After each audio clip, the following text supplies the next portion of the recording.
Good morning Priyanshu, क्या हाल चाल।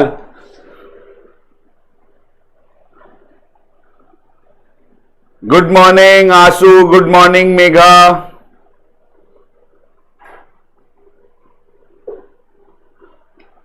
ये आशु फटाफट आप अपना कैमरा ऑन कीजिए। आशु आप अपना कैमरा ऑन कीजिए। प्रियांशु कैसे हैं आप? Good morning to all of you. Good morning, good morning. क्या हाल चाल है सभी का?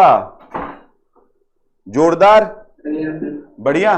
क्या बात है, क्या बात है। चलो अब आप आ गए घूम करके, नेटवर्क सारा ठीक हो गया, अब ठीक है, प्रॉपर है आशु? चलो बहुत ही बढ़िया। Priyanshu good morning, good morning. चलिए, any doubt from the last lecture? किसी को कोई ऐसा टॉपिक था जो कि कल समझ में नहीं आया हो तो आप लोग बताओ, तो उसको एक बार सर फाइन सर, आप कैसे हो? मैं बढ़िया, मैं बढ़िया। प्रियांशु मैं बढ़िया हूं, थैंक यू फॉर आस्किंग। चलो, कल हम लोगों ने बहुत कुछ पढ़ा था। कल हम लोगों ने chemical properties, physical properties, temperature scale, इसके बाद हम लोगों ने साइंटिफिक नोटेशन पढ़ा और सबसे लास्ट में हम लोगों ने पढ़ा था सिग्निफिकेंट फिगर्स पढ़ा था। अब उसी चीज को आगे बढ़ाएंगे आज। अगर मैं क्विक रिकैप की बात, हाँ जी हाँ जी हाँ जी, हाँ मेगा। तो उसमें एक पॉइंट था ना, उसके ऊपर बेस्ड जो क्विज में क्वेश्चन था उस पर डाउट था। क्या था फोर्थ पॉइंट? एक बार बोलो। सर एक जो डेसिमल के बाद वाले जो भी जीरोस होते हैं वो सिग्निफिकेंट होते हैं ना सर, उसके ऊपर क्वेश्चन था। तो उसमें दो ऑप्शन मुझे आंसर लग रहे थे, मैंने जो किया फिर वो आंसर नहीं था, दूसरा था। कोई आपको डीपीपी मिला था उस वाले में? नंबर 7 जो था क्विज के अंदर सब। आज आप डाउट, कल डाउट में आप आए नहीं मुझे, तब आप उसमें पूछ लेते। मैं क्वेश्चन नंबर 7 में देख लूंगा। वैसे मैं बाद में किया था। ओके ओके, कल का डीपीपी में बात कर रहे हो आप? कल की डीपीपी की बात कर रहे हो? चलो मैं भी एक बार मैं भी मंगवा लेता हूं मैं पीडीएफ। प्रवेश, कल का जो डीपीपी गया था केमिस्ट्री का, वो मुझे पीडीएफ भेज दो, ठीक है? चलिए, मैंने वो क्वेश्चन पेपर ठीक है। उसके अलावा और कोई डाउट? उसके अलावा कोई और डाउट? उसके अलावा सारे बन गए थे? चलिए चलिए, बहुत ही बढ़िया। तो कल हम लोगों ने सिग्निफिकेंट फिगर्स कर लिया था, वो सारा कुछ साइंटिफिक नोटेशन और कैलकुलेशन कर लिया था। आज जो हम लोग जो करने वाले हैं, आज तो हम लोग करेंगे सबसे पहले क्लासिफिकेशन ऑफ मैटर। सबसे पहले तो आज होने वाला है क्लासिफिकेशन ऑफ मैटर। भैया सभी तरीके से, रोहन भी आ गए, good morning, good morning. Classification of matter जो है, अब हम लोग इसको दो तरीके से आज करने वाले हैं, on the basis of physical properties and on the basis of chemical properties. इन दोनों प्रॉपर्टीज के बेसिस पर हम लोग क्लासिफिकेशन करने वाले हैं। पहला चीज ये हो गया। नेक्स्ट, इसके बाद हम लोग एटम्स को डिटेल में पढ़ने वाले हैं। एटम्स को डिटेल में पढ़ने वाले हैं, एटम एग्जिस्ट कैसे करता है, ये सारा कुछ हम लोग आज पढ़ने वाले हैं। तो ये आज का टॉपिक है जो हम लोग कवर अप करने वाले हैं। तो लेकिन एक दो चीजें छोटी सी, ये चीज हमें पता करना था कि ये प्रिसीजन और एक्यूरेसी क्या होता है। छोटा सा टर्म है, मैं समझा देता हूं। आप लोगों को कभी ऐसा क्वेश्चन आएगा, which one is more accurate and which one is more precise, ऐसे क्वेश्चंस आते हैं। ये फिजिक्स में भी आता है कि एक्यूरेट कौन सा है और प्रिसाइज कौन सा है, ऐसे क्वेश्चंस पूछे जाएंगे। तो मैं यहां पे एक एग्जांपल के थ्रू मैं आपको समझाता हूं एक्यूरेट और precise. Let's suppose length of any bar is 2 metre. बहुत ध्यान से समझिएगा क्या मैं बता रहा हूं। किसी एक बार का जो लेंथ है 2 मीटर दिया गया हुआ है। अब लेकिन एक्यूरेट क्या होता है? डिलीट है सर सिलेबस में, कोई बात नहीं, 2 मिनट का पॉइंट है, एनसीईआरटी में अभी भी मेंशन है। ये क्या कहते हैं, प्रिसीजन एक्यूरेसी, 2 मिनट का है। तो कोई जानना कोई गलत बात नहीं है, जितनी चीजें दे रखी उतना ही पढ़ना जरूरी नहीं होता है। थोड़ा बहुत एक दो चीजें तो एक्स्ट्रा पढ़ ही सकते हैं यार, ठीक है। डन। क्वेश्चन इस बार का तो देख करके पता लग ही गया होगा कि थोड़ा बहुत पढ़ना ही पड़ेगा। Let suppose length of any bar is 2 metre. कोई 3 स्टूडेंट को मैं ले लेता हूं, ए बी एंड सी, और उस बार को मेजर करने के लिए मैं दे देता हूं, उस बार को मैं मेजर करने के लिए दे देता हूं।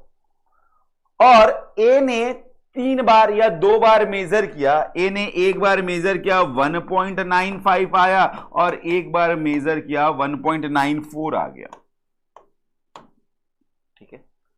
बी ने यही मेजर किया, एक बार 1.95 इसका भी आया, और एक बार 2.05 आ गया। लेकिन सी ने जो मेजर किया वो 1.99 और 2.01 आया। ये है उसका क्या कहते हैं, वैल्यूज। प्रिसीजन क्या होता है, आप जब कोई चीज मेजरमेंट कर रहे हो, अगर उसमें क्लोजनेस है, उसके वैल्यूज में क्लोजनेस है, तो वो वैल्यू कहलाएगा प्रिसाइज।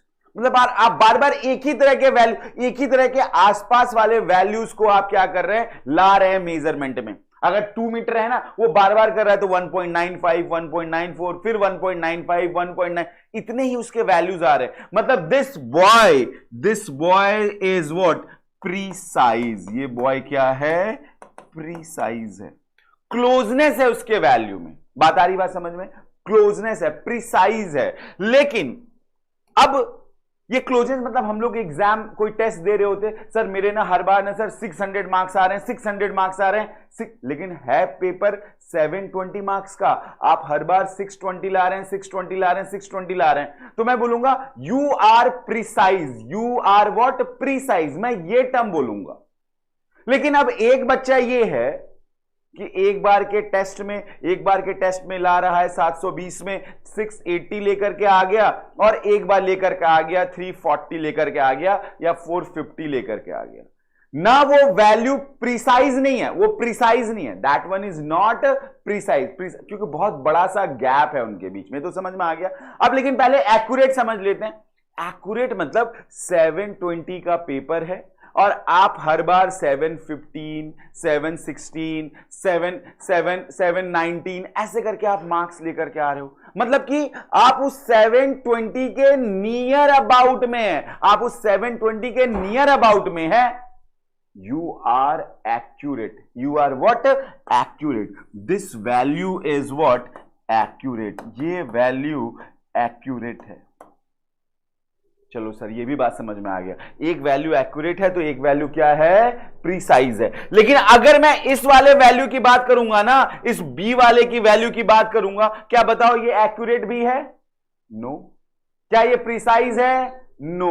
तो ये ना ही एक्यूरेट है, नॉर इट इज एक्यूरेट, ना ही एक्यूरेट है और ना ही क्या है, ये प्रीसाइज है। दोनों में से कुछ भी नहीं है। Neither it is accurate nor it is precise, कुछ भी नहीं है ये वाला वैल्यू। समझ में बात आ गया, प्रिसीजन एंड एक्यूरेसी। तो प्रिसीजन क्या होता है, refers to the closeness of various measurement for the same quantity. एक बार ये एग्जांपल लिख लीजिएगा, फिर मैं एक्यूरेसी का भी डेफिनेशन में आपको मैं बता दूंगा। नोट डाउन कर लीजिए फटाफट। Anvi good morning, good morning. And kindly और put your camera on। सभी लोग कैमरा को ऑन रखिए।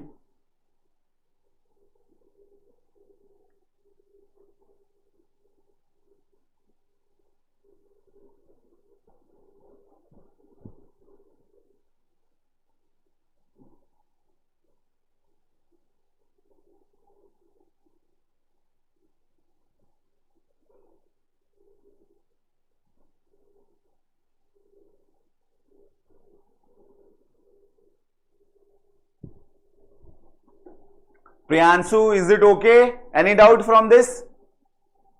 Rohan, is it okay?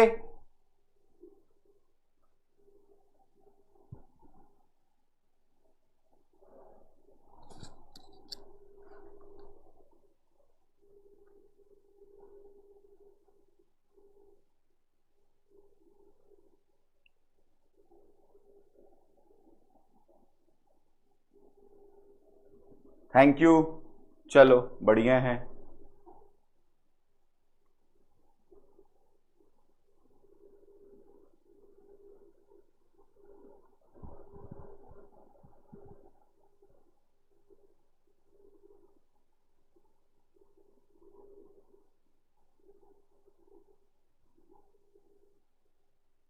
अब एक बार इसे देख लो, बढ़ो आगे। सब लोगों ने लिख लिया, या ये चार्ट बना लो, ये चार्ट बना लो, कोई दिक्कत है नहीं, ये चार्ट बना लीजिए फटाफट। मेरे पास क्वेश्चन पेपर आ गया है, एक बार मैं देखता हूं क्या मेघा को दिक्कत। क्या सब लोग डीपीपी सॉल्व कर रहे हैं या नहीं कर रहे हैं? जो जा रहा है क्वेश्चन वो डीपीपी सॉल्व हो रहा है या नहीं हो रहा है?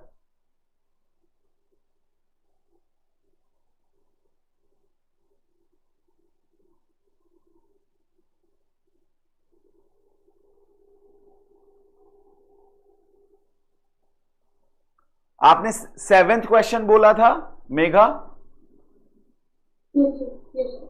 चलो एक बार पहले मैं एक्वेरेसी वाला मैं बता देता हूं, ये डेफिनेशन लिख लो, और मैं क्वेश्चन में आप लोगों से मैं पूछ लेता हूं, मैं लिख भी देता हूं यहां पे, तब तक आप लोग लिखो।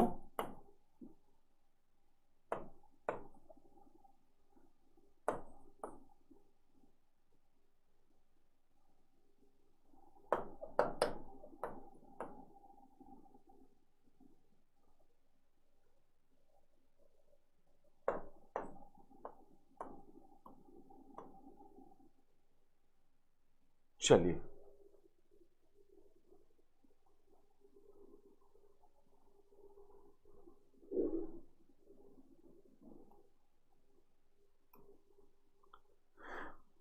एक बार लिख लीजिए, फिर उसके बाद करते हैं।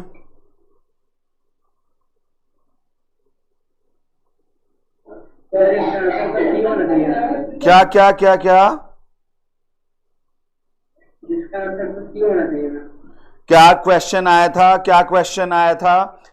इनमें से बताना था किसके पास 4 सिग्निफिकेंट फिगर्स है। हाँ प्रियांशु, ये क्वेश्चन आया, पूछा गया था कि इसमें से किसके पास 4 सिग्निफिकेंट फिगर्स है। सब लोग सोच के बताओ। हाँ बोलो। ये तो होगा नहीं, क्योंकि इसमें 4 से ज्यादा सिग्निफिकेंट भी नहीं होगा, तो इसमें सिर्फ 2 सिग्निफिकेंट फीचर है। 3 होगा क्योंकि पॉइंट के बाद जितने भी 0 आते हैं उसको सिग्निफिकेंट फीचर में गिना जाता है, तो उसमें 4 सिग्निफिकेंट फीचर है। और 7 8 0 होगा नहीं, क्योंकि इसमें भी 2 सिग्निफिकेंट फीचर है। हाँ जी चलो और बताओ सब लोग। प्रियांशु और अनवी बताइए फटाफट। इस वाले में तो 2 है, कोई डाउट नहीं। इस वाले में 4 है, कोई डाउट नहीं। इस वाले में 2 है, कोई डाउट नहीं। लेकिन इस वाले में बताओ यार कितना है? पहले वाले में बताओ कितना है? तो 4 में 6 है क्या? मुझे यही डाउट था कि मतलब वो आगे 7 के आगे वाले 2 जीरो नहीं, तो ये वाले तो लेते ही नहीं ना, इधर वाले को तो काउंट ही नहीं करते। सर 4 है, इस वाले में भी 4 है। तो फिर इसमें भी 4 हाँ तो 2 इसमें आंसर है। पहले वाले में भी 4 है और सी वाले में भी 4 है। प्रियांशु समझ में आ गया क्या? पहले वाले में भी Priyanshu sir yes sir 21 correct and 7 incorrect है एंड 2 लेफ्ट। ओके कर लिया था आपने, बहुत ही बढ़िया। लेकिन इस वाले क्वेश्चन में इसमें भी मैं अब देख लिया करूंगा डीपीपी में, बेसिकली ये भी 4 ही है, क्योंकि ये 2 तो अनसिग्निफिकेंट है और इसके बाद वाले जितने सिग्निफिकेंट हो गए। बात आ गया। डेसिमल के इधर वाले तो हम लोग यही ऑप्शन किया था ना, तो ये गलत दिखा रहा था उसको। ओके, लेकिन आंसर तो ये वाला है। ठीक है डन। चले फिर आगे, चलो अब स्टार्ट। हाँ बोलो बोलो। सर एक मिनट सर, ऊपर वाले में भी 4 है अगर फर्स्ट ऑप्शन में, तो फिर सर बोथ सही, दोनों सही होना चाहिए। हाँ वही मैंने बोला, डीपीपी में इसमें दोनों का आंसर होना चाहिए था। ऑप्शन दोनों हमारे लिए 4 ही है। ठीक है डन, क्लियर है। चलो मैंने तभी बोला कि अगली बार से मैं डीपीपी में देखूंगा क्या जा रहा है, एक बार पता चल जाएगा। चलिए अब हम लोग नए तरीके से स्टार्ट करते हैं। अब सारा कुछ, अब रिवीजन हो गया, सब कुछ हो गया। फिजिकल प्रॉपर्टीज के बेसिस पर हम लोग मैटर को 5 स्टेट में डिवाइड करते हैं। बहुत ध्यान से सुनना है क्या क्या होता है, यही सारा कुछ आगे के अब बेस बनाएगा, आगे के टॉपिक का बेस बनाने वाला है। तो जो मैटर जो होता है फिजिकल प्रॉपर्टीज के बेसिस पे, ये 5 जो स्टेट हैं, इन 3 स्टेट को हम लोग बोलते हैं बेसिक स्टेट ऑफ मैटर। ये 3 क्या है? बेसिक स्टेट ऑफ क्या है? मैटर। बेसिक स्टेट मतलब कि ओल्ड कंसेप्ट में मैटर को इन्हीं 3 स्टेट में डिवाइड किया गया। जब ये 4th state of the matter जो प्लाज्मा इंट्रोड्यूस किया गया और 5th state of the matter Bose Einstein condensate आ गया, तो इन पांचों को हम लोग बोलते हैं modern state of the matter. इनको क्या बोलते हैं? मॉडर्न स्टेट ऑफ मैटर बोलते हैं। तो फिजिकल प्रॉपर्टीज पे मैटर 5 तरीके में डिवाइडेड है। ओके सर, ये तो बात समझ में आ गया। अब बात आती है कि सर ये सॉलिड और लिक्विड और गैस ये क्या होता है? मैं दूंगा लिखने के लिए, अभी ध्यान देना है पहले। एक होता है on the basis of bulk properties. On the basis of what? Bulk properties. Bulk properties की बात करें तो सर बल्क प्रॉपर्टीज होता क्या है, एक बार पहले वो बता दीजिए। बल्क प्रॉपर्टीज जैसे शेप, वॉल्यूम, साइज, मतलब कि हम लोग ये देख पाएंगे, हम लोग ये ऑब्जर्व कर पाते हैं प्रॉपर्टीज, अगर इनके प्रॉपर्टीज पे हम लोग basic state of the matter को कैसे डिफाइन करते हैं? On the basis of bulk properties. Bulk properties में क्या लिख दिया मैंने? शेप लिखूंगा, साइज लिखूंगा और मैं साथ में लिखूंगा वॉल्यूम। क्या लिखूंगा? वॉल्यूम। ये बल्क प्रॉपर्टीज है। अगर मैं बात करूं तो जो सॉलिड जो होता है, सॉलिड के पास सब कुछ डेफिनिट होता है। क्या होता है? डेफिनिट। शेप भी होता है, साइज भी होता है एंड वॉल्यूम भी होता है। ये तो सबको पता था, ये तो सबको पता है। लेकिन जो लिक्विड जो होता है उसके पास तो भैया डेफिनिट क्या होता है? सिर्फ उसके पास सिर्फ डेफिनिट वॉल्यूम होता है। डेफिनिट क्या होता है? वॉल्यूम होता है।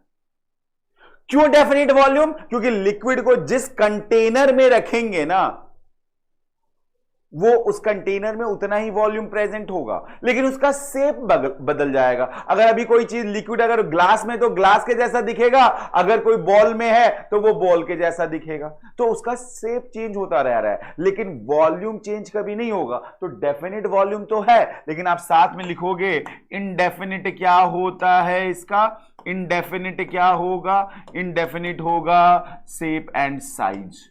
ये वाला अब आपने कर दिया, ठीक है sir. Indefinite shape and size, ये भी सर समझ में आ गया। लेकिन अगर यही बात हम लोगों ने कर दिया गैस के साथ कुछ भी नहीं है। बलून में एक गैस है, कुछ ना कुछ उसका वॉल्यूम है, मैंने बलून को छोड़ दिया, अभी बलून को फिल कर दिया गैस से और मैंने बलून को रिलीज कर दिया। जब रिलीज करूंगा तो सारा गैस जिस जगह पे छोड़ूंगा उस पूरे ओपन एटमॉस्फेयर में या ओपन स्पेस में वो फैल जाएगा। वॉल्यूम अब चेंज हो गया उसका, और उसका कोई शेप भी नहीं है, क्योंकि पहले तो बलून के जैसा दिख रहा था, अब छोड़ दिया तो पूरे रूम में अगर छोड़ दिया तो पूरे रूम के जैसा दिखने लग गया। तो इसके पास कुछ भी चीज डेफिनिट नहीं होता है, तो यहां पे लिखेंगे ये इनडेफिनिट। इसका क्या होता है? इनडेफिनिट क्या होता है? Shape, size and volume. यहां तक ये क्लियर होगा, पहले से भी पता होगा, किसी को तो कोई दिक्कत नहीं, यहां पे किसी को कोई दिक्कत नहीं। Done, okay. चलिए पहले ये वाला फ्लो चार्ट बना लो, इसके बाद वो वाला लिखेंगे और इसमें कुछ पॉइंट्स को लिखना है। मैं बार बार कह रहा हूं, मैं बेस बना रहा हूं, जब मेरे साथ बेस बन जाएगा, पेस पकड़ लोगे, तब तो फिर तो जो फटाफट जो क्वेश्चन जो लगेंगे।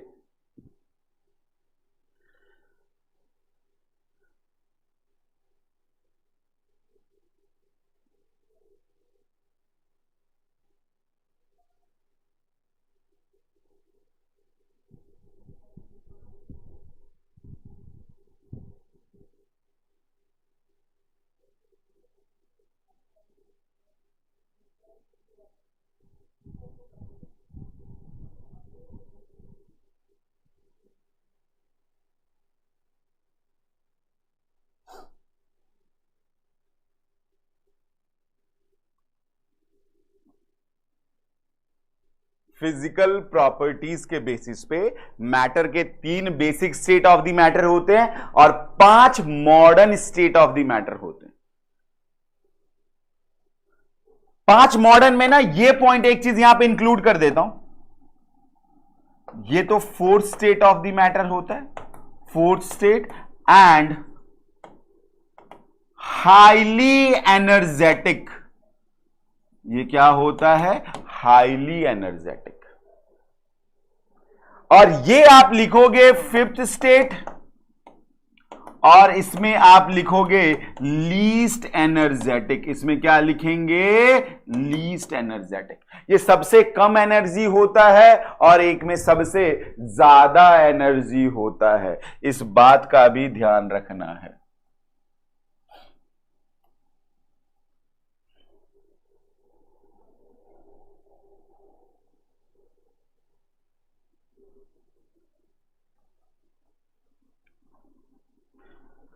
ये हीटिंग से ऑब्टेन होता है, ये ऑब्टेन बाय सुपर हीटिंग, और ये ऑब्टेन होता है बाय सुपर कूलिंग।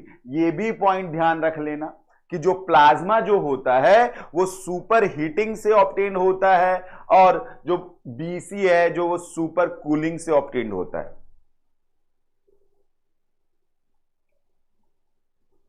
एक पॉइंट और लिखना क्लाउड में, our universe is composed of 90% of plasma. हमारे यूनिवर्स में 90% प्लाज्मा ही प्रेजेंट होता है। 90% प्लाज्मा से बना हुआ है हमारा यूनिवर्स। स्टार्स, सन, ये सब किसका एग्जाम्पल है? प्लाज्मा का एग्जाम्पल है। तो जितने गैलेक्सीज हैं उन सब में स्टार्स प्रेजेंट हैं और सारे स्टार्स और सन क्या है? एक प्लाज्मा का फॉर्म है। तभी मैंने लिख दिया कि 90% of the universe matter is made up of या कंपोज्ड ऑफ प्लाज्मा। ये भी पॉइंट ध्यान में रखिएगा।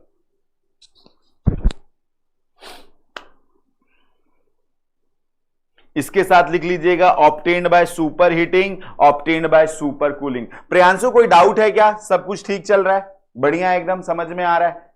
एक सुपर हीटिंग से ऑब्टेन्ड होता है और एक सुपर कूलिंग से ऑब्टेन्ड होता है।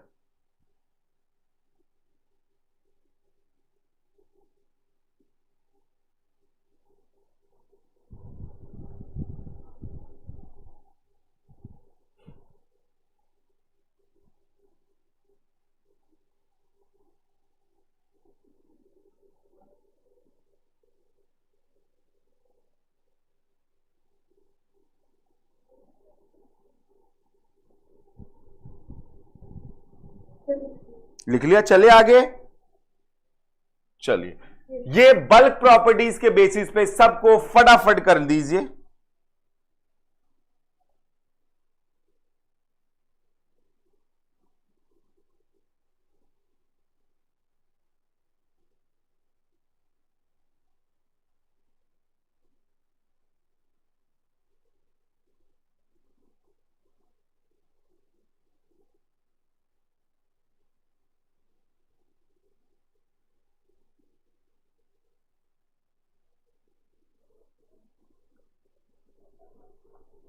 चलो, रोहन डे, रोहन नहीं है क्या आज? उनको लग रहा होगा सर ये क्या है, ये सब तो आता होगा।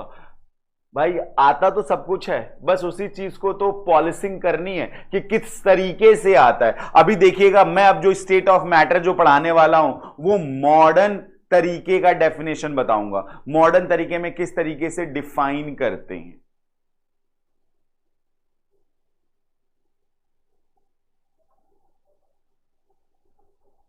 चले आगे। चलो डन। अनवी ऑल राइट, कोई दिक्कत नहीं? चलो ठीक है। नाउ नेक्स्ट, आप लोग तब तक लिखो वो, तब तक मैं कुछ लिख रहा हूं मैं यहां पे। अब मैं करने वाला हूं definition of basic state of matter. Definition of basic state of matter on the basis of interparticle force of attraction, interparticle force of attraction and interparticle space। अब हम लोग इस मॉडर्न डेफिनेशन की तरह कैसे हम लोग सॉलिड लिक्विड गैस को डिफाइन करेंगे। अब हमारे लिए ये आ गया, ये कंसेप्ट भी अब यूज होगा हर जगह, इसलिए अब ये जानना है इंटर पार्टिकल स्पेस क्या होता है और inter particle force of attraction क्या होता है। चलो मैं ना 3 मैटर में ले लेता हूं, मैं 3 मैटर में लूंगा। एक मैंने ये ले लिया, एक मैंने ये ले लिया,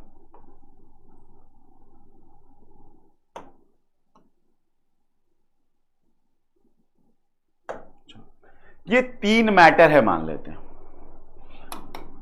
इस 3 मैटर में, और मैंने आपको पार्टिकल, मैंने बताया था कि पार्टिकल हमेशा मैं स्फेरिकल बनाऊंगा, मैंने यहां पे ये पार्टिकल बनाना स्टार्ट कर दिया।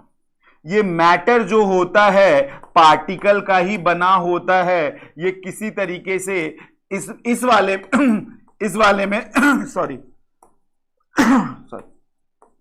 पार्टिकल इस तरीके से प्रेजेंट है। ये ए है, ये बी है और ये सी है। इस बी में पार्टिकल कुछ इस तरीके से प्रेजेंट है, ठीक है सर। ये बी में पार्टिकल कुछ इस तरीके से प्रेजेंट है, लेकिन सी में पार्टिकल जो है ना ऐसे प्रेजेंट है। ये 3 मैंने बनाया हुआ है मैटर, ये तीनों को मैंने इस तरीके से पार्टिकल के साथ रिप्रेजेंट किया हुआ है। अब मुझे यह बता दो, ए में, बी में और सी में किसमें इंटर पार्टिकल स्पेस सबसे ज्यादा है? इंटर पार्टिकल स्पेस सी में। बहुत ही बढ़िया। स्पेस सबसे कम किसमें है? ए में। ए में। Force of attraction, inter particle force of attraction किसमें सबसे ज्यादा है? ए में। बी में सब, सॉरी सी में सबसे कम। इसमें तो मॉडरेट है, इसमें मॉडरेट है, ए और सी के बीच में है, ए और सी के बीच में है। ये तो बात समझ में बात आ रही है। तो मैं यहां पे लिख रहा हूं, ए के साथ मैं लिख रहा हूं maximum inter particle, maximum inter particle, यहां पे फोर्स ऑफ अट्रैक्शन है, और यहां पे मिनिमम क्या है? Inter particle space. यहां पे क्या है? Minimum inter particle space. Yes sir, आपने जो बताया बिल्कुल समझ में आ रहा है मुझे। और अगर किसी ने बी में पूछ लिया ना, तो बी में आप पॉइंट लिखोगे sir this one is moderate. Sir ये मॉडरेट है। लेकिन सर अगर यही बात अगर आपने सी के बारे में पूछा, तो मैं यहां पे लिखूंगा maximum inter particle, maximum inter particle. अब मैं लिखूंगा सर इसमें स्पेस बहुत ज्यादा है, इसमें फोर्स ऑफ अट्रैक्शन ज्यादा है, तो उसमें स्पेस ज्यादा है। और मैं लिखूंगा minimum, minimum inter particle, minimum inter particle force of attraction. मैं ये चीज मैं लिखूंगा। चलो, ये तीनों डायग्राम से समझ में आ गया। बहुत ही बढ़िया। अगर जिसमें मैक्सिमम इंटर पार्टिकल स्पेस और minimum inter particle force of attraction रहता है ना, तो ऐसे स्टेट ऑफ मैटर को हम लोग गैस बोलते हैं। अब गैस की डेफिनेशन ये भी है, जिसमें स्पेस ज्यादा हो और जिसमें फोर्स ऑफ अट्रैक्शन कम हो। अगर जिसमें अट्रैक्शन ज्यादा स्पेस कम ना, ऐसे स्टेट को हम लोग सॉलिड बोलते हैं। ऐसे स्टेट को क्या बोलते हैं? सॉलिड। और लेकिन जो मॉडरेट आ जाए ना, उसे हम लोग क्या बोलेंगे? उसे हम लोग क्या बोलेंगे? लिक्विड बोलेंगे। अब ये तीनों चीजें समझ में आ गया। ये मॉडर्न डेफिनेशन है सॉलिड लिक्विड गैस का। ये मॉडर्न डेफिनेशन है जिसमें स्पेस और हम लोग फोर्स ऑफ अट्रैक्शन को कंसीडर करते हैं। अब एक चीज बता दो, एक सवाल आएगा। सब सवाल मैं लाया हूं, लेकिन मैं अभी पूछ लेता हूं। ये मत सोचना सीजी सर सवाल नहीं कराते, मैं यहीं से सवाल बनाता हूं और करा देता हूं। अब बता दो किस स्टेट में पार्टिकल की काइनेटिक एनर्जी सबसे ज्यादा है इन तीनों में से? फटाफट बताओ। In which state particles of matter have highest kinetic energy? Solid liquid gas में से बताना है।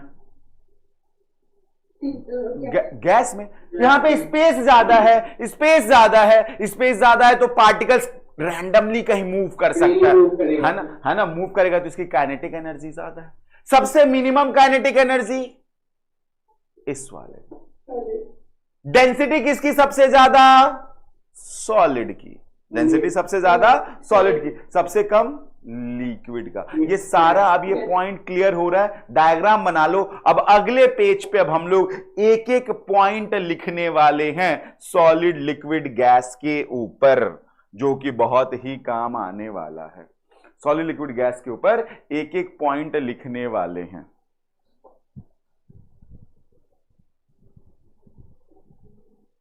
चलिए आगे, डायग्राम बना लिया हो, चलो अब आगे आ जाता हूं। अब मैं यहां पे एक बहुत अच्छा सा टेबल, जो कि जितना मैंने पढ़ाया है उसका ओवरव्यू यहीं पे आएगा।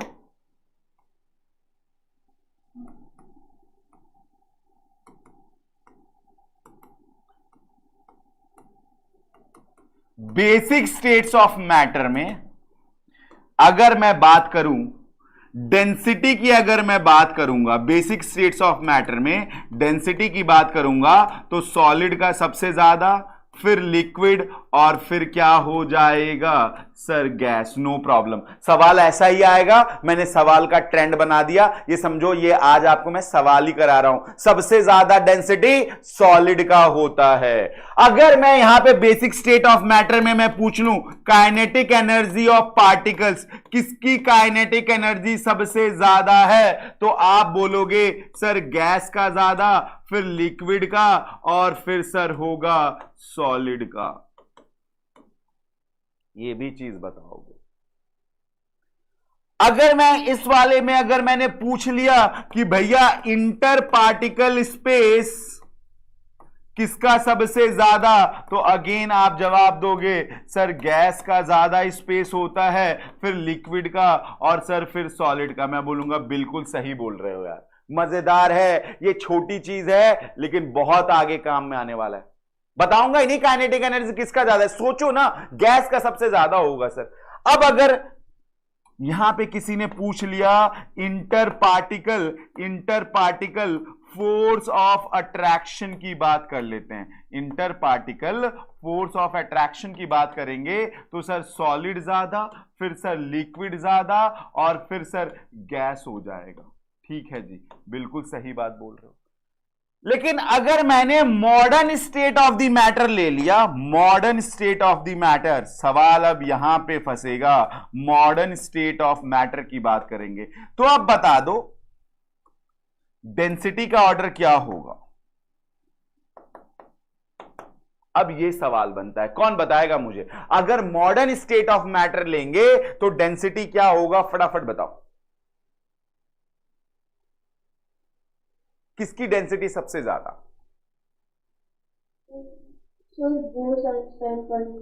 कंडेंसेट।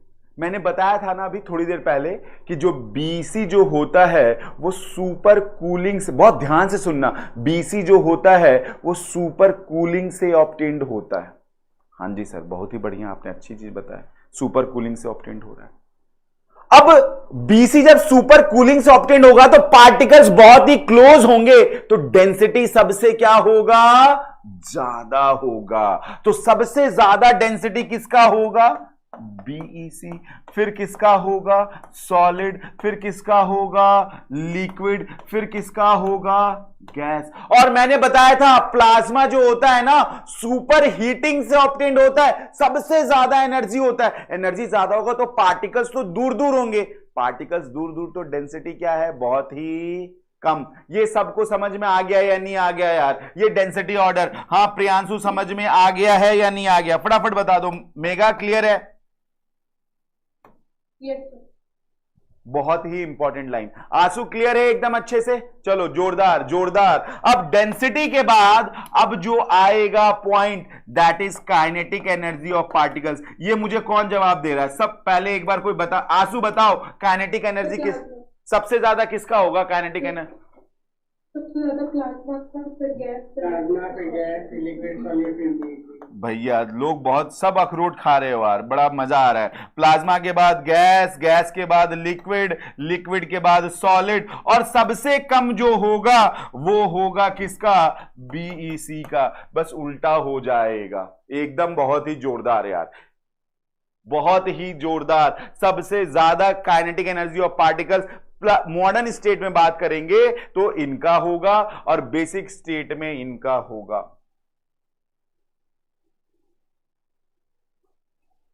टेबल बन गया क्या सबसे? बहुत ही जोरदार।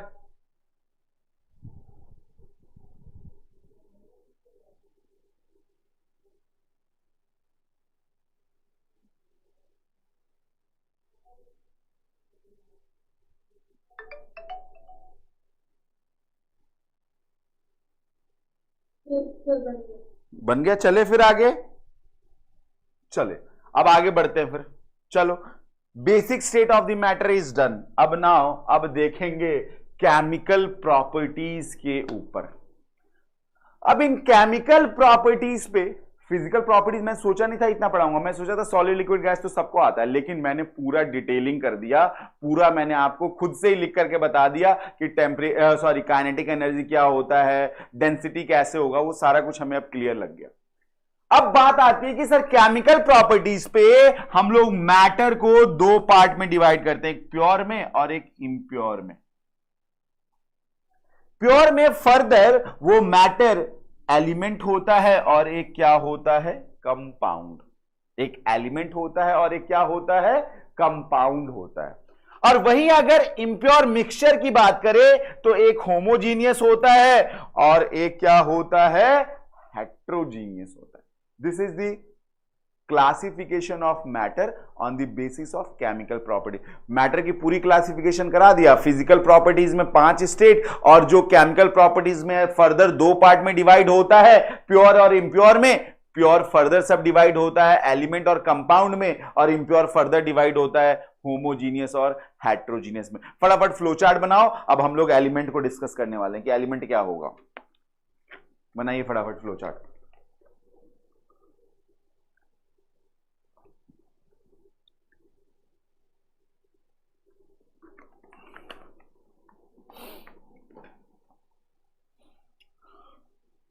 डन।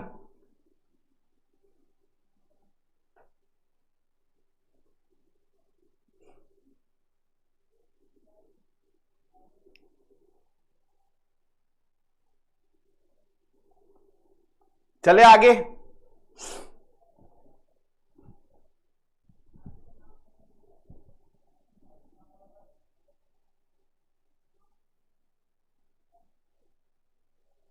चलो अब एलिमेंट के बारे में बात करेंगे। अगर किसी ने पूछ लिया एलिमेंट, भाई यहीं से अब मोल कंसेप्ट का स्टार्ट हो गया। एलिमेंट, एटम, मास, अब सब कुछ हम मोल पे धीरे धीरे घुस रहे हैं। अब हो गया, बेसिक वाला पढ़ लिया जितना था। अब यहां से कंसेप्ट क्लियर करना है। एलिमेंट, एटम, मॉलिक्यूल्स, कंपाउंड क्या होता है। एलिमेंट अगर किसी ने पूछ लिया ना क्या होगा, तो आप बोलना element is the purest form of matter. क्योंकि अभी मैंने वैसे ही बताया ही था, प्योर को हमने 2 सब पार्ट में डिवाइड कर दिया। मैंने लिख दिया element is the purest form of matter. और एलिमेंट जो होता है ना, एक ही तरह के पार्टिकल से मिलकर के बनता है। It is made up of similar kind of particles. Element किससे बनता है? एक ही तरीके से पार्टिकल से बनता है। और ये जो पार्टिकल जो होता है ना, दैट इज एटम। किससे मिलकर के बनता है एलिमेंट? एटम से मिलकर के बनता है। यस सर, अब समझ में आ रहा है। एटम से मिलकर के बन रहा है। तो यहां से सर आप एक पॉइंट तो लिख सकते हो। बोलो ये पॉइंट आप लिख सकते हो या नहीं लिख सकते हो कि sir atom is the what? Smallest unit of element. बोलो होगा या नहीं होगा? Smallest unit of element. Clear हो रहा है? स्मॉलेस्ट यूनिट ऑफ एलिमेंट होता है कौन? एटम। क्योंकि एटम से मिलकर के बना। बहुत सारे आपने एलिमेंट सुने होंगे। एक्चुअली में हमारे पास टोटल एलिमेंट 118 है। ये पीरियोडिक टेबल में आपको दिखेगा। ये पूरा 118 एलिमेंट ये पीरियोडिक टेबल में प्लेस्ड है। 118 एलिमेंट्स हैं ये। 118 एलिमेंट्स है ना। फिर से एक बात इंपॉर्टेंट, 118 एलिमेंट्स है ना, तो 118 तरह के डिफरेंट एटम्स भी हैं। 118 तरह के डिफरेंट एटम्स भी हैं। जितने डिफरेंट तरह के एलिमेंट उतने डिफरेंट तरह के एटम्स होते हैं। ओके सर, ये भी बात समझ में बात आ रही है। अब और क्या बात है सर? अब और क्या बात है? अब इन एलिमेंट में जो 118 एलिमेंट है, उनमें से कुछ एलिमेंट मेटल्स हैं, तो कुछ नॉन मेटल्स हैं, और कुछ क्या हैं? मेटलॉइड्स। कुछ क्या है, मेटल्स हैं, कुछ नॉन मेटल्स हैं, कुछ मेटलॉइड्स हैं। जैसे देखो एलिमेंट्स यही सारे, तो सल्फर भी है, जिरकोनियम भी है, पोलोनियम, ये सारे एलिमेंट हैं। ये सारे क्या हैं, एलिमेंट हैं। अगर मैं एक चीज बताऊं यहां पे एलिमेंट के बारे में, मान लीजिए मैंने ये एक कॉपर एलिमेंट लिया हुआ है, this one is copper element. एक बार समझ लेना है, एक एक पॉइंट क्लियर हो जाएगा। ये कॉपर एलिमेंट है और इस मैंने कॉपर एलिमेंट का ये मैंने शीट ले रखा है, कॉपर एलिमेंट की शीट है ये। अगर मैं बोलूं कि ये कॉपर एलिमेंट बना किससे है, तो आप बोलोगे सर ये जो कॉपर एलिमेंट जो है ना सर, ये जो कॉपर एलिमेंट है ये एटम से मिलकर के बना हुआ है। किससे मिलकर के बना हुआ है, कॉपर एटम से मिलकर के बना। ये जो छोटे छोटे जो गोले जो है ना, ये जो छोटे छोटे गोले है ना, ये कॉपर के एटम्स हैं। और ये पूरा किसको रिप्रेजेंट कर रहा है, कॉपर एलिमेंट को रिप्रेजेंट कर रहा है। सिंगल एटम भी एलिमेंट को रिप्रेजेंट करेगा क्योंकि वो उसी का पार्ट है। Single atom is also a part of element. बोलो ये पॉइंट समझ में आ रहा है या नहीं आ रहा है, पॉइंट क्लियर है या नहीं है, ठीक है डन। अगर मान लीजिए मैंने ऐसे कर दिया, ये मैंने कॉपर का शीट लिया, इसमें एक ये है, इसको तो मैं बोलूंगा कॉपर एटम, इसको तो मैं बोलूंगा कॉपर एटम, इस वाले गोले को। लेकिन ये एटम किसका है, ये किसका एटम है, कॉपर एलिमेंट का एटम है। मतलब कॉपर एलिमेंट का एटम है, मतलब सिंगल एटम भी एक एलिमेंट का पार्ट है। अब बात आगे, बात समझ में क्लियर है या नहीं है, समझ में आ गया सबको अच्छे से। और यह ध्यान रखना है कि जो एलिमेंट की जो प्रॉपर्टी होगी वो एटम का भी होगा, और जो एटम की जो प्रॉपर्टी है वो एलिमेंट का भी होगा।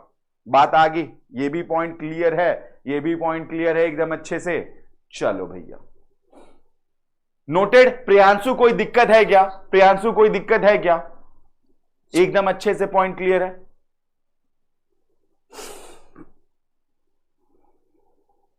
आप ये भी पॉइंट लिख सकते हैं, यहां पे एक पॉइंट आप ये लिख सकते हैं, the property of element is similar to its constituent atoms. किससे सिमिलर होता है, कॉन्स्टिट्यूएंट एटम से, जिससे वो नो दिक्कत सर, बहुत ही जोरदार यार। सेकेंड पॉइंट आप ये लिख सकते हो, सेकेंड पॉइंट आप ये लिखोगे,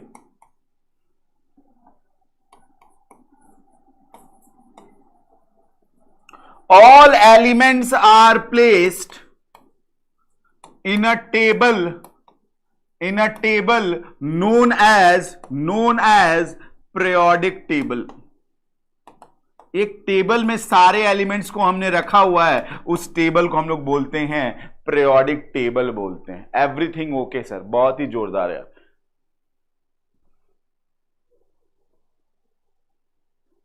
चले क्या आगे,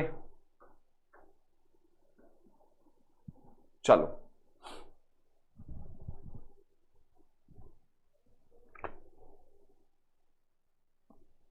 नाउ ये पीरियोडिक टेबल बता दिया था। अब हम लोग एटम के बारे में बात करेंगे, अब हम लोग एटम के बारे में बात करेंगे। अब तो एटम तो पता चल गया कि एटम जो सर है ना वो एलिमेंट का पार्ट है। एटम जो है ना एलिमेंट को बनाता है। एटम की एग्जिस्टेंस एलिमेंट की वजह से है। सारा पॉइंट हमें इतना पता था, लेकिन और कुछ वो एटम के बारे में हम लोग जो बता सकते हैं वो ये है कि atom is the smallest particle, atom is the smallest particle which takes part in a chemical reaction. Atom क्या होता है, एक स्मॉलेस्ट पार्टिकल होता है जो केमिकल रिएक्शन में पार्टिसिपेट करता है। ठीक है सर, आपने जो बोला आप तो समझ गए। एटम तो एलिमेंट को बनाता ही था, अब आपने एक और चीज बता दिया कि एटम जो होता है ना वो स्मॉलेस्ट पार्टिकल होता है और वो केमिकल रिएक्शन में पार्टिसिपेट करता है, और मैं उस चीज को अभी मैं प्रूफ भी करूंगा। ठीक है, ऐसा कुछ एक एटम होता है। ये हाइपोथेटिकल स्ट्रक्चर है एटम का, हाइपोथेटिकल स्ट्रक्चर है। इस एटम में ये वाला जो पार्ट जो है ना, ये वाला पार्ट, इसको हम लोग न्यूक्लियस बोलते हैं। चलो हाइपोथेटिकल स्ट्रक्चर बाद में बात करते हैं, पहले यहां पे मैं ये लिख देता हूं कि सर एटम जो एक चीज है, मैं यहां पे ये पॉइंट और लिखूंगा कि जो एटम जो होता है, atom is divisible. Atom is what? Divisible. Atom divisible होता है, एटम को हम लोग डिवाइड कर सकते हैं। पहले डाल्टन ने बोला था एटम की डेफिनेशन कि atom is the smallest particle which can not be further सब डिवाइडेड। डाल्टन ने पहले यह बोल दिया था कि हम एटम को डिवाइड नहीं कर सकते, बहुत ही छोटा पार्टिकल है। बाद में हमें यह पता चला कि हम तो एटम को डिवाइड कर सकते हैं, और एटम कुछ इस तरीके में डिविजिबल होता है। ये एटम का मैंने 3 पार्ट में मैंने डिवाइड कर दिया। एटम में एक होता है इलेक्ट्रॉन, एक होता है प्रोटॉन, और एक होता है न्यूट्रॉन। Atom is divisible. देखो 3 सब एटॉमिक पार्टिकल में डिवाइडेड हो गया। जो इलेक्ट्रॉन जो होता है ना, वो नेगेटिवली चार्ज होता है, प्रोटॉन इज पॉजिटिवली चार्ज, और ये क्या होता है? न्यूट्रल होता है।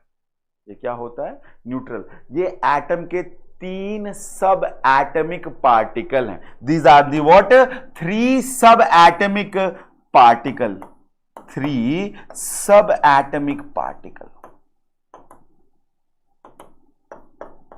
ये बात आ रही, बात समझ में? 3 सब atomic particle of an atom. ये चीज पहले बनाइए। हाइपोथेटिकल स्ट्रक्चर की भी बात अब हम लोग करने वाले हैं। यहां तक तो मेरे ख्याल से बहुत ही बेसिक चीज, लेकिन बहुत इंपॉर्टेंट सारी चीजें को अब हम लोग देख रहे हैं। किसी को कोई दिक्कत तो नहीं यहां पे?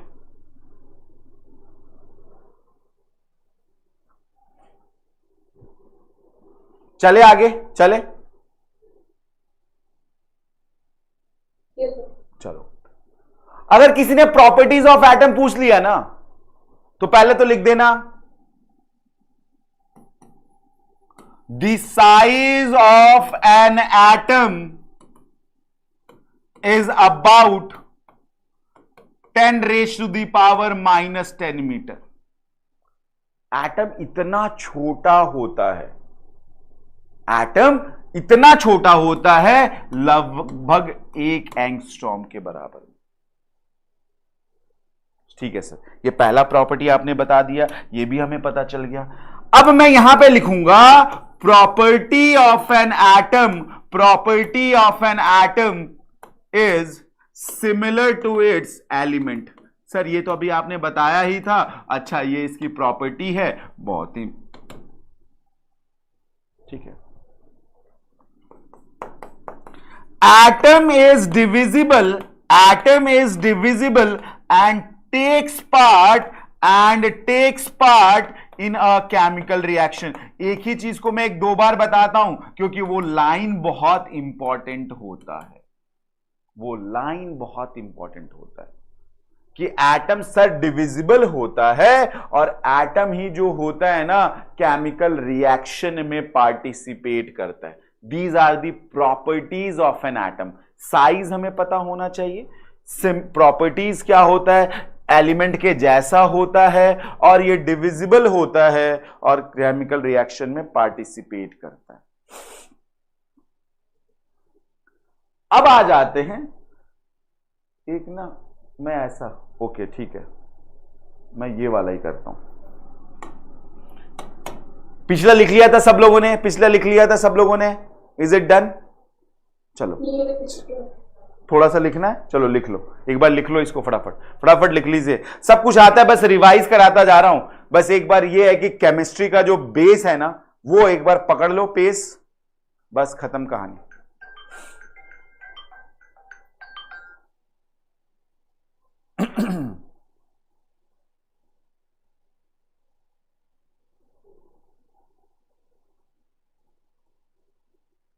चले आगे, फिर चले, चलो। अब देखो, एक एटम का रिप्रेजेंटेशन होता है। एटम का एक रिप्रेजेंटेशन होता है। इस रिप्रेजेंटेशन में ये एटम का सिंबल कहलाता है। ये क्या है? एटम का सिंबल है।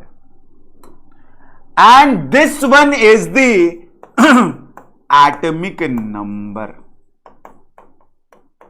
This represent what? Atomic number. और ये वाला जो होता है, this one is the mass number. ये आपको अब पता होना चाहिए कि एटम का रिप्रेजेंटेशन कुछ इस तरीके से होता है। एटम का रिप्रेजेंटेशन कुछ इस तरीके से होता है। Just wait 1 minute.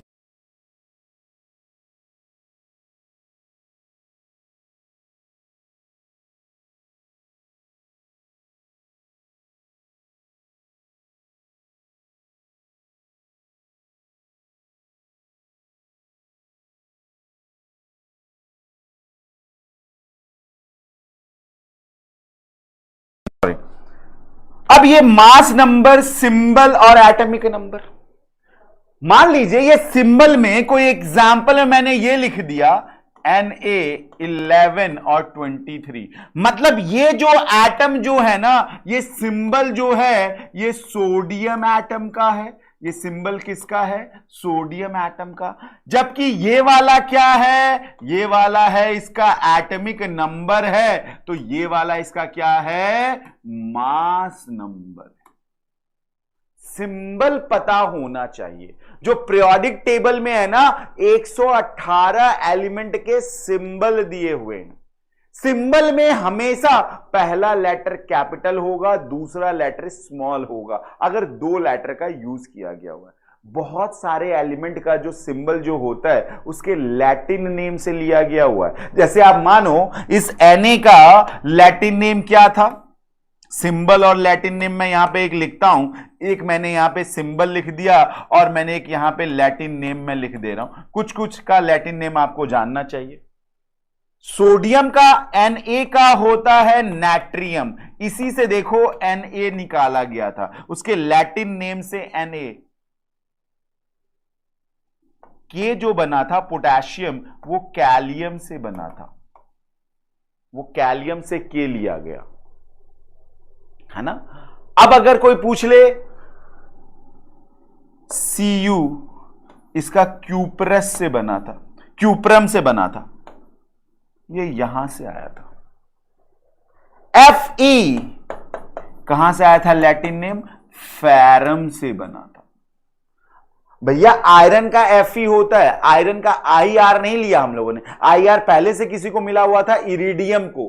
तो लेकिन अब हमने सोचा कि आयरन को क्या नाम दिया जाए, उसका लैटिन नेम था फेरम, फेरम से Fe मिला, क्यूप्रम से कॉपर मिला, कैलियम से के मिला, नाट्रियम से Na मिला। अब 2-3 चीजें तो बहुत ही खतरनाक है इसमें, केबीसी में भी सवाल पूछा जा चुका है कि ये जो टंगस्टन का जो W जो मिला था, ये टंगस्टन के लिए W जो मिला था, इसका लैटिन नेम क्या है? कोई मुझे बताएगा? और जो मरकरी के लिए जो Hg जो मिला था, उसका लैटिन नेम क्या था, वो बताओ। और अगर जो एंटीमनी के लिए Sb जो मिला था, इसका बताना है लैटिन नेम। फटाफट, किसी को पता है क्या W टंगस्टन का क्या होता है लैटिन नेम? फटाफट बताओ Latin name. Priyanshu, any hint? W किसका होता है? क्यों बोलते हैं W होता है वुल्फ्रम को? किसको बोलते हैं? वुल्फ्रम को बोलते हैं। Hg क्या होता है? हाइड्रार गायरम होता है। क्या होता है? हाइड्रार गायरम होता है। Hg मरकरी का ये होता है। W टंगस्टन होता है, लिख लीजिएगा, W टंगस्टन होता है। इसका होता है स्टीबियम। इसका क्या होता है? स्टीबियम, इसलिए हम लोगों ने लिया हुआ है Sb, तो मैंने यहां पे लिख दिया स्टीबियम। क्लियर हो रहा है? अनवी कोई डाउट है क्या? अनवी कोई डाउट है क्या? सारा लैटिन नेम समझ में आ रहा है? कहां से सिंबल आ रहा है? सिंबल कभी कुछ लैटिन नेम के थ्रू भी आते हैं। Yes sir. क्लियर है? तो ये सारे नाम अलग है, मतलब हाँ सिलेबस का तो है पार्ट, लेकिन जानना चाहिए आया कहां से, वो ये सारी चीजें। फटाफट बना लीजिए सब चार्ट को, सारे चार्ट, ये सारे क्लाउड में लिखिए। एटम को इस तरीके से रिप्रेजेंट करते हैं और सिंबल यूज करते हैं। सिंबल तो हम लोग नेम में से ही निकालते हैं या नहीं तो उसके लैटिन नेम से लिखते हैं।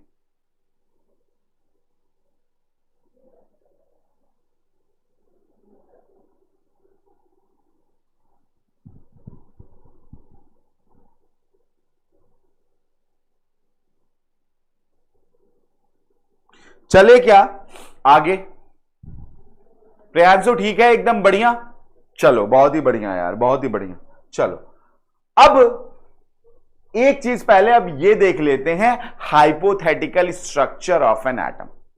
सर एटम का सिंबल भी हमें पता चल गया, एटम होता क्या ये पता चल गया, सर एटम की प्रॉपर्टीज भी हमें पता लग गई। सर अब एक स्ट्रक्चर बताओ ना, एटम दिखता कैसा है? एटम बेसिकली दिखता ऐसा ही है। एटम के सेंटर में एक छोटा सा स्फीयर होता है। इस सेंटर को हम लोग बोलते हैं न्यूक्लियस। इसको क्या बोलते हैं? न्यूक्लियस। और इस न्यूक्लियस में प्रोटॉन प्रेजेंट होता है और न्यूट्रॉन प्रेजेंट होता है। कौन कौन प्रेजेंट होता है? प्रोटॉन और न्यूट्रॉन। बहुत ही जोरदार, प्रोटॉन और न्यूट्रॉन। इन दोनों के कंबाइंड फॉर्म को हम लोग न्यूक्लियॉन्स भी बोलते हैं। जी सर हमें पता था, न्यूक्लियॉन्स भी बोलते हैं। और इसके चारों तरफ ये सर्कुलर पाथ होते हैं। These are known as circular path, या मैं इसको बोलता हूं ऑर्बिट भी बोलता हूं। सर्कुलर पाथ बोलूंगा, नहीं तो क्या बोलूंगा? ऑर्बिट। और भी नाम है इसके और भी नाम है, या मैं इसको बोलूंगा सेल्स बोलता हूं, या नहीं तो मैं इसको बोलूंगा एनर्जी लेवल्स बोलूंगा। ये सब कुछ नाम है इस सर्कुलर पाथ का। जहां पे क्या होता है? जहां पे इलेक्ट्रॉन्स क्या करते हैं? रिवॉल्व करते हैं। इलेक्ट्रॉन्स क्या करते हैं? चक्कर लगाते हैं। तीनों सब एटॉमिक पार्टिकल का यहां पे जगह मिल गया हमको। सर सेंटर में ना न्यूक्लियस होता है, उस न्यूक्लियस में प्रोटॉन और न्यूट्रॉन होते हैं। सर इसको, इन दोनों को कंबाइंड फॉर्म में न्यूक्लियॉन्स बोलते हैं। और इस सर्कुलर पाथ में सर इलेक्ट्रॉन्स रिवॉल्व कर रहे होते हैं। बहुत ही जोरदार। ऑर्बिट में आपको पता होना चाहिए कि इस न्यूक्लियस का साइज ना 10⁻⁻15 मीटर। मैं एक एक चीज बता रहा हूं, स्ट्रक्चर ऑफ एटम में मैं हर चीज पूछूंगा, बहुत सारी चीजें मैं अभी बता रहा हूं। स्ट्रक्चर ऑफ एटम में सब काम आएगा। न्यूक्लियस का साइज 10⁻⁻15 होता है और एटम का साइज 10⁻⁻10 होता है। मतलब न्यूक्लियस 10⁵ टाइम्स स्मॉलर होता है एटम के साइज से। ये बात तो आगे बात समझ में। 10⁵ टाइम्स न्यूक्लियस क्या होता है? स्मॉलर होता है। अब एक चीज तो यहां पे ये जान लीजिए कि जो entire mass of an atom जो होता है, entire mass of an atom resides या प्रेजेंट एट न्यूक्लियस। एटम का पूरा मास न्यूक्लियस में प्रेजेंट होता है। किस में प्रेजेंट होता है? न्यूक्लियस में। पूरा मास एटम का, जो एटॉमिक मास जो मैंने बोला था ना, वो यहीं पे प्रेजेंट है न्यूक्लियस में। और न्यूक्लियस में क्या क्या प्रेजेंट है? Proton and neutron. अच्छा सर अब ये भी बात मुझे समझ में तो आ रहा है, एंटायर मास प्रेजेंट है और उसमें सर इलेक्ट्रॉन्स रिवॉल्व कर रहे होते हैं। ठीक है, तभी हम लोग न्यूक्लियस को ना हम लोग पॉजिटिव साइन के साथ दिखाते हैं। न्यूट्रॉन तो न्यूट्रल होता है, प्रोटॉन जो होता है पॉजिटिव होता है, तो इसलिए मैं यहां पे ये न्यूक्लियस पॉजिटिव चार्ज के थ्रू दिखाते हैं। एक पॉइंट ये भी लिख लो जो मैंने अभी बताया था, फिर कहीं भूल ना जाओ। क्लाउड में क्या बताया मैंने? जो न्यूक्लियस जो होता है ना, nucleus is 10⁵ times smaller than size of an atom. इतना टाइम्स छोटा होता है। हर दिन कुछ नया सीखेंगे, ये तो गारंटी है मेरी। हर दिन कुछ ना कुछ तो नया सीखते ही रहेंगे।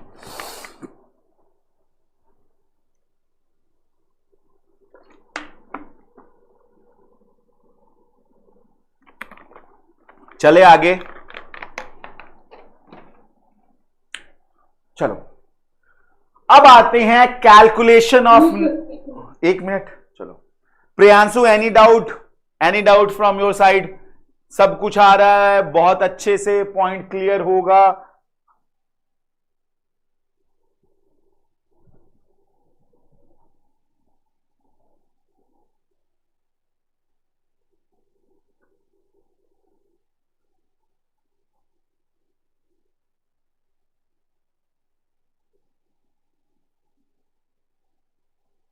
चलो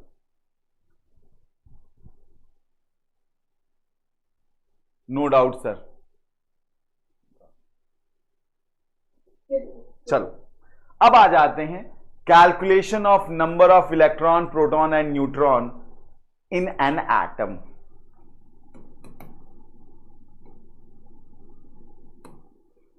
इन अ न्यूट्रल एटम कर दे। न्यूट्रल एटम कहने का मतलब एटम के ऊपर कोई चार्ज प्रेजेंट नहीं है।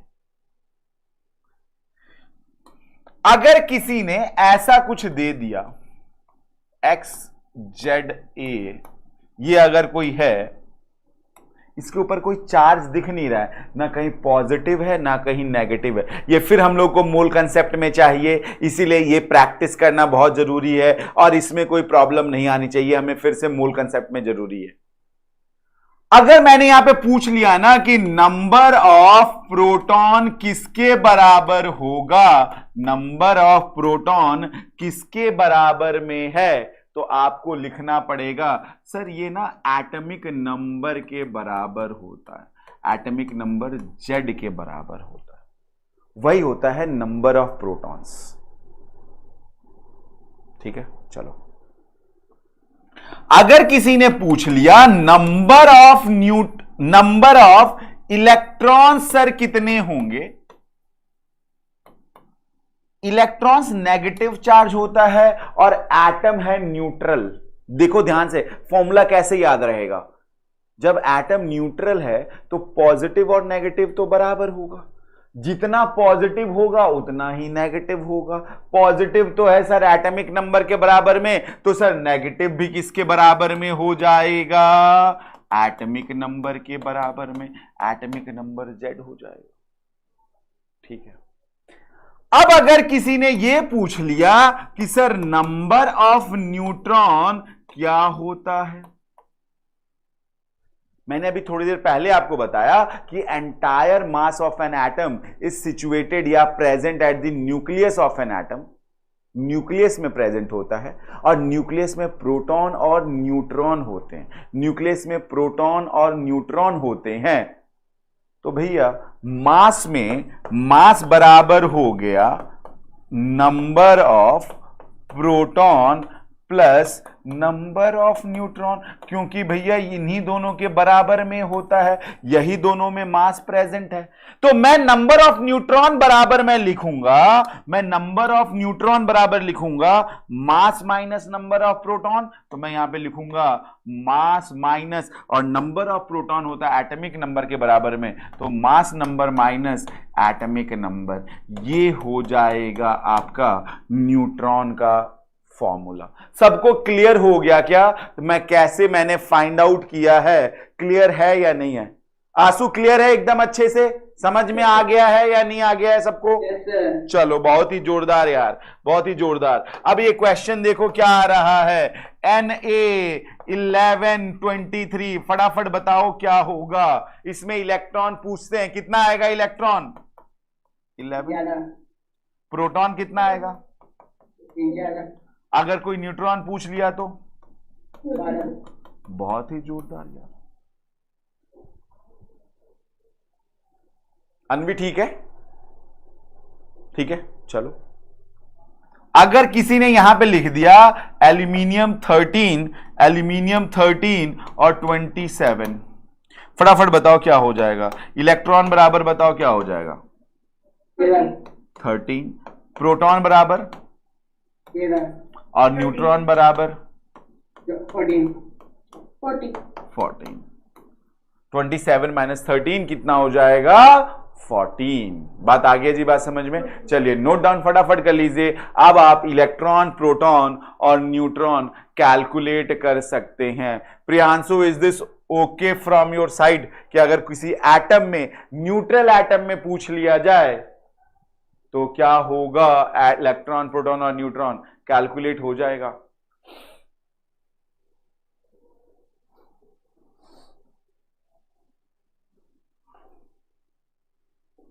ओके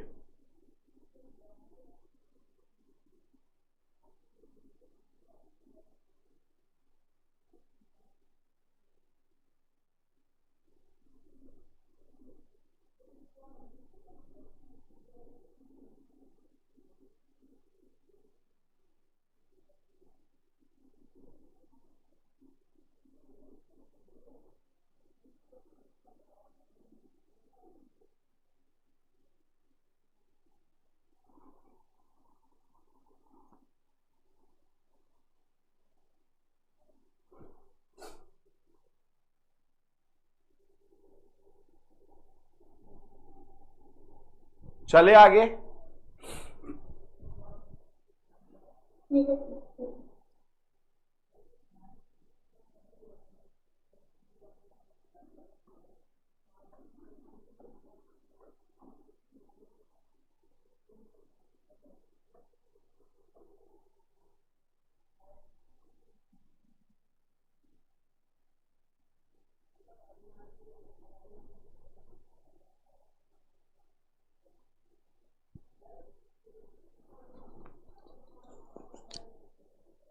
प्रियांशु ने तो बहुत जवाब दिया है, बहुत ही बढ़िया।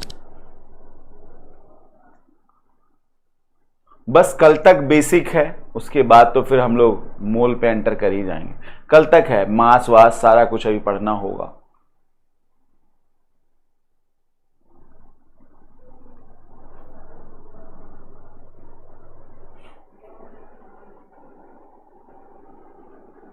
चलो बढ़ते हैं अब आगे। हाइपोथेटिकल स्ट्रक्चर भी हो गया।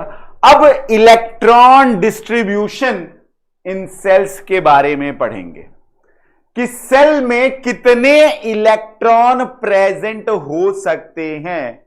ये चीज हम लोग जानना है हमें, ठीक है।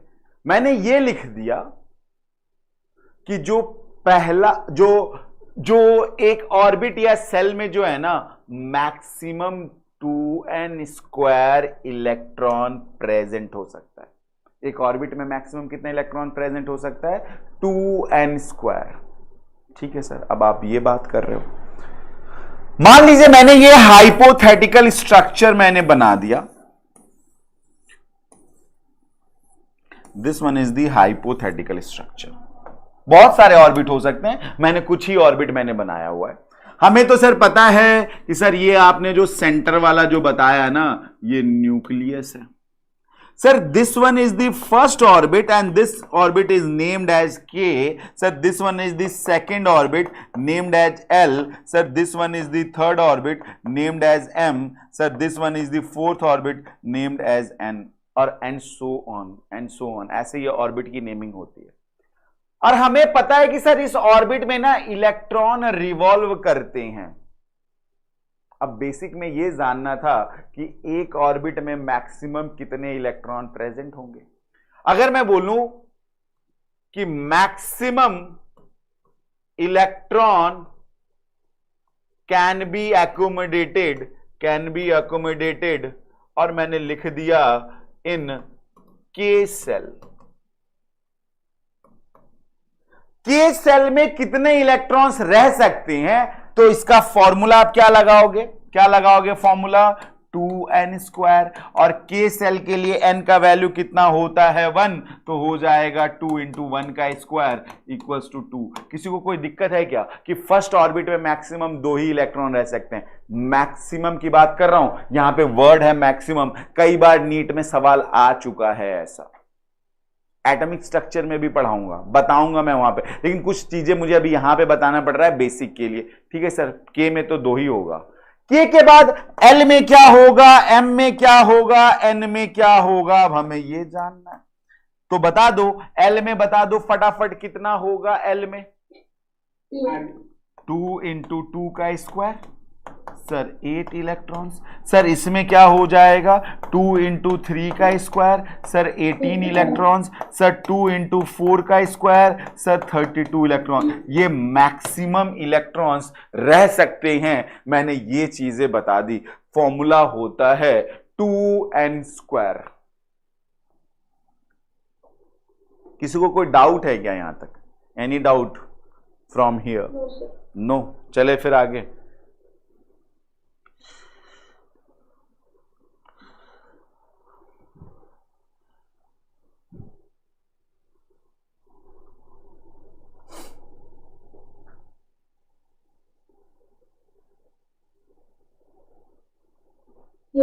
चलते हैं।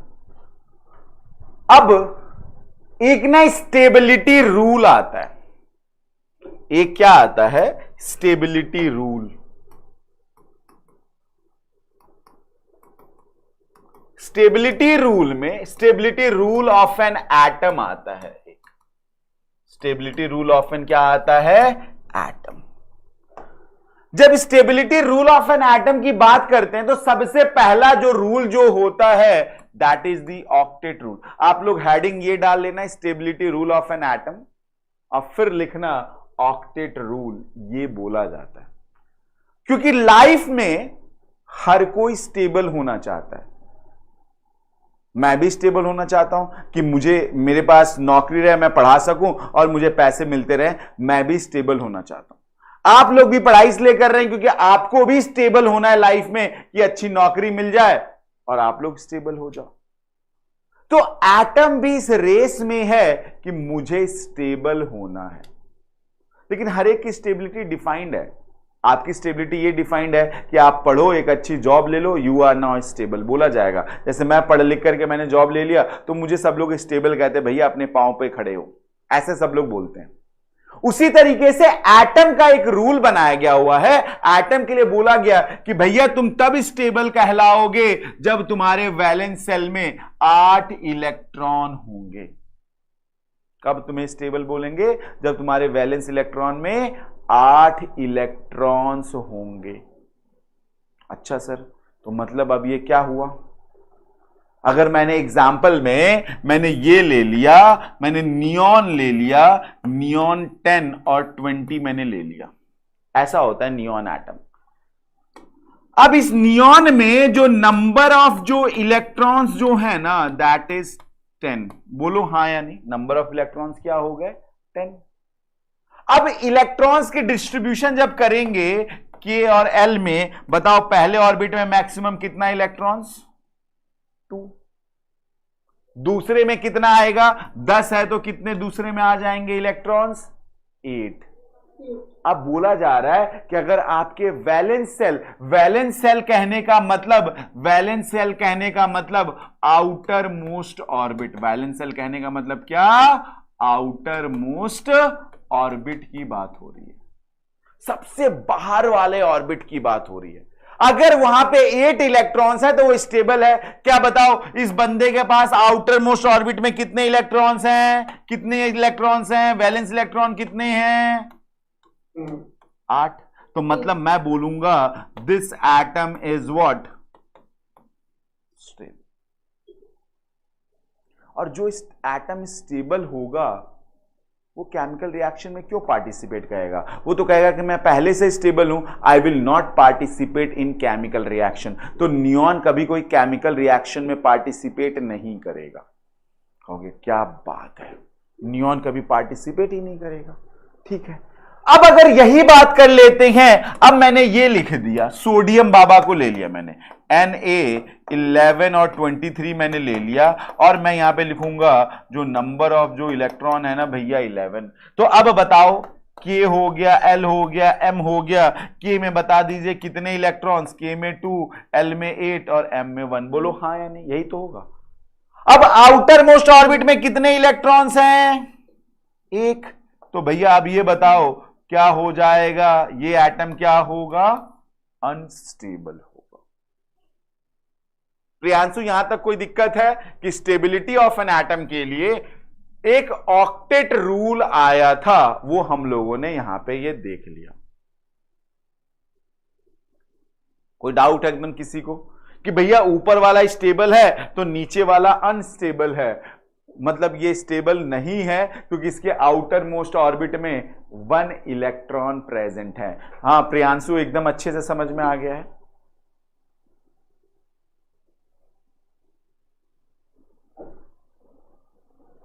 चले क्या आगे? चलो, लेकिन कुछ कुछ एटम के लिए डुप्लेट रूल भी है। कुछ एटम के लिए, सभी को तो ऑक्टेट ही फॉलो करना है, कुछ को डुप्लेट फॉलो करना है। डुप्लेट रूल क्या होता है? Atoms can achieve stability by having 2 electrons in its outermost shell. कुछ एटम्स डुप्लेट रूल फॉलो करते हैं। वो एटम कौन कौन से हैं? Hydrogen, helium and lithium. ये मैंने 3 एलिमेंट लिख दिया जो मैंने, हाइड्रोजन, हीलियम एंड लिथियम। ये कौन से रूल को फॉलो करते हैं? Follows duplet rule. कौन से रूल को फॉलो करेंगे? डुप्लेट रूल को फॉलो करेंगे। अच्छा सर, डुप्लेट रूल फॉलो कर रहे हैं ये, तो सर कैसे? मतलब कि अगर मान लीजिए मैंने हीलियम को ले लिया 2 और 4, तो इसमें नंबर ऑफ जो इलेक्ट्रॉन जो है ना सर वो है 2। कहने का मतलब के पे 2, आउटर मोस्ट ऑर्बिट में सर फर्स्ट ऑर्बिट में 2 ही इलेक्ट्रॉन है, तो सर ये वाला क्या है? स्टेबल है। ये बात आ रही, बात समझ में? हाँ या नहीं? हाँ या नहीं? क्लियर है?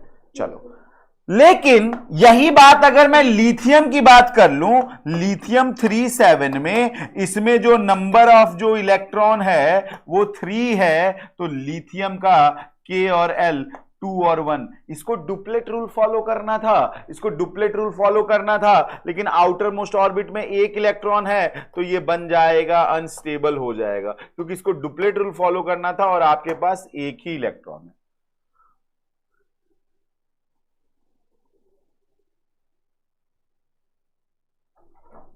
ये बात आ रही, बात समझ में?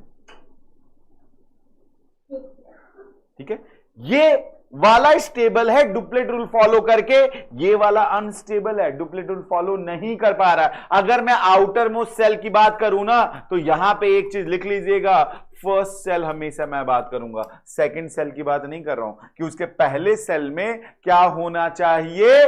2 इलेक्ट्रॉन। भैया डायरेक्ट क्वेश्चन इस पे भी आ चुका है कि डुप्लेट रूल कौन सा एलिमेंट फॉलो करता है? डुप्लेट रूल कौन सा एलिमेंट फॉलो करता है? हाइड्रोजन, हीलियम एंड लिथियम, ये सारे फॉलो करते हैं। ठीक है, आज मैं बस इतना ही रख रहा हूं। आज मैं तो सोच के आया था कि बहुत कुछ पढ़ाऊंगा, लेकिन हम लोग अभी धीरे धीरे पेस मेंटेन हो रहा है। कोई बात नहीं, मैं भागना नहीं चाहता हूं, मैं बहुत सारी चीजें, कल केमिकल फॉर्मूला हो जाएगा, मॉलिक्यूल हो जाएगा, एटमिसिटी हो जाएगा, फिर एटॉमिक मास भी हम लोग कर लेंगे। कल तो हम लोग बहुत सारा चीज कर लेंगे, उसके बाद हम लोग फिर मोल पे आएंगे। कल का चैप्टर और भी इंपॉर्टेंट है बेसिक पढ़ने के लिए।